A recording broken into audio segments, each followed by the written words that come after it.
পাহাড় প্রমাণ বিদ্যুৎ বিল বকেয়া রয়েছে, বারবার নোটিশ পাঠিয়েও মেলেনি সাড়া। অবশেষে রাজনৈতিক প্রভাবের তোয়াক্কা না করেই কড়া পদক্ষেপ নিল বিদ্যুৎ বন্টন দফতর। মালদা জেলা তৃণমূলের সভাপতি তথা মালতীপুর বিধানসভা কেন্দ্রের হেভিওয়েট বিধায়ক আব্দুর রহিম বকশির মেয়ের নামে থাকা একটি বেসরকারি স্কুলের বিদ্যুৎ সংযোগ বিচ্ছিন্ন করে দেওয়া হলো। ঘটনাকে ঘিরে মালদার রতুয়া এলাকায় তীব্র চাঞ্চল্য ছড়িয়েছে।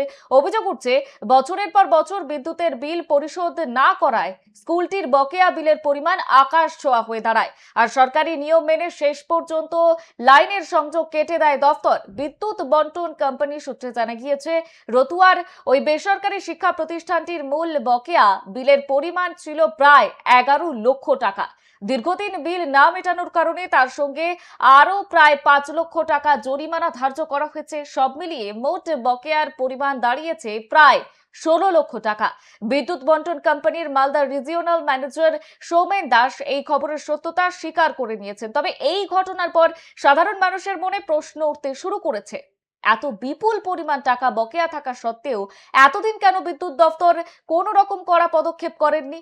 স্থানীয় মহলের অভিযোগ, জেলা তৃণমূলের সভাপতির পরিবারের সদস্য হওয়ায় স্কুল হওয়ায় রাজনৈতিক প্রভাবের কারণেই বিষয়টি এতদিন ধামাচাপা দেওয়া ছিল।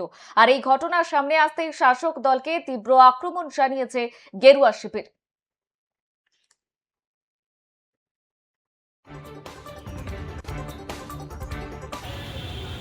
মানেই দুর্নীতি, তৃণমূল কংগ্রেস মানেই চুরি।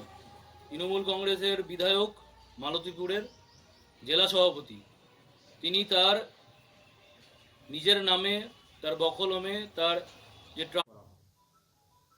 মানেই দুর্নীতি না দেওয়ার জন্য রাজ্য 1000 টাকা ফিস দেন, অথচ গভর্নমেন্টকে ইলেকট্রিসিটির বিল দেন না মাসের পর মাস, বছরের পর বছর। এই ধরনের চোর অপদার্থ নেতাদের বিরুদ্ধে আমাদের নতুন সরকার শুরু করেছে এই ধরনের অ্যাক্টিভিটি। তার ইলেকট্রিক বিল না দেওয়ার জন্য রাজ্য ওয়েস্ট বেঙ্গল যে স্টেট ইলেকট্রিসিটি বোর্ড, তারা ইলেকট্রিসিটি কানেকশন ডিসকানেক্ট করে দিয়েছে। আমি এই রকম নির্লজ্জ বেহাদের প্রতি আমাদের ধিক্কার, যে মানুষের ক্ষতি করে, সরকারের রাজস্বের ক্ষতি করে এরা দিনের পর দিন ধরে কি করে এইভাবে থাকতে পারে আমরা বুঝতে পারি না। এই রকম রহিম বক্সির মতো প্রচুর নেতা আছে যারা এরকম সরকারের কোষাগারকে নষ্ট করেছেন এবং বেআইনিভাবে প্রচুর শুনেছি উনি ইরিগেশনের জমি দখল করেন যে স্কুলটা।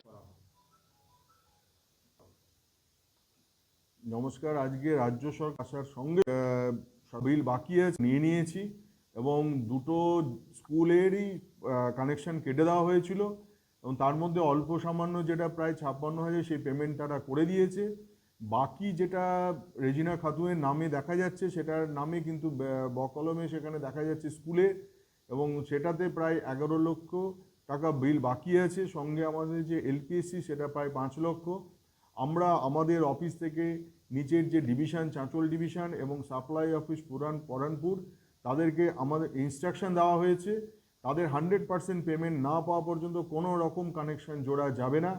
এবং এই জেলাতেও আমরা যদি এই ধরনের কোনো রকম কেস আমাদের কাছে আসে, তার ইমিডিয়েট অ্যাকশন নিতে হবে।